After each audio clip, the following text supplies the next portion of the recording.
America और Israel ने Iran के सड़कों पे, ईरान के शहरों पे आग के गोले बरसा रहे हैं, ताबड़तोड़, ताबड़तोड़, ताबड़तोड़, ताबड़तोड़।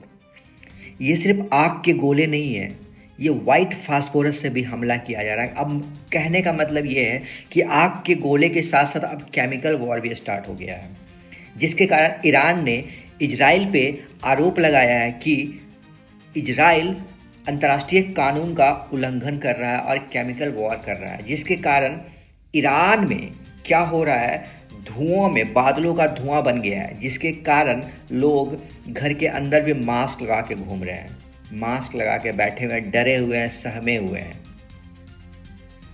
लोगों की जान पे जान जा रही है।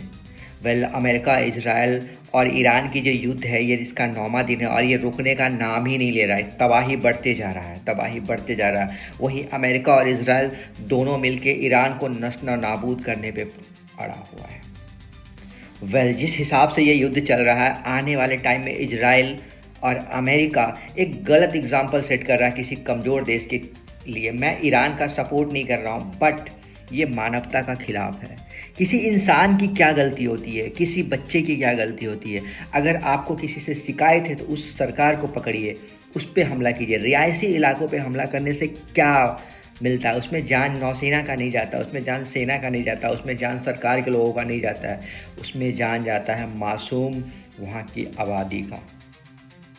ईरान का अभी ऐसा हाल हो गया कि कई कई घरों में पानी, बिजली की सप्लाई पूरी तरह से कटी हुई है, पूरी तरीके से कटा हुआ है, कुछ भी नहीं मिल रहा। लोग परेशान हैं, हाहाकार मचा हुआ है ईरान में, हाहाकार मचा हुआ है।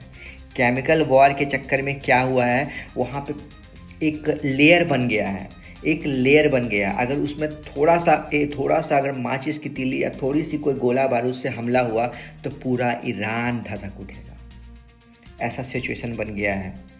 तो अमेरिका का राष्ट्रपति और इजराइल दोनों मिलकर तबाही मचाए हुए। हालांकि ईरान बैकफायर करता है, लेकिन कहीं एक देश और कहीं दो देश, और दो देश वो भी जो विश्व का सबसे शक्तिशाली देश, अगर वो मिलकर किसी पे हमला करता है तो आप सोचिए वो कितना पावर से हमला करता होगा। क्या अंतर्राष्ट्रीय कानून मायने रखता है?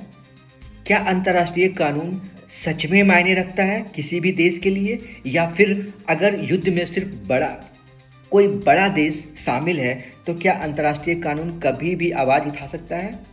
अगर अंतर्राष्ट्रीय कानून है, मानवाधिकार आयोग है, तो फिर वो कहाँ है? किस कोने में छिपा हुआ है, दुबका हुआ है, सहमा हुआ है, डरा हुआ है कि हमें आवाज़ उठाएंगे तो क्या हमें ना उड़ा दे? आखिर है कहाँ ये सब?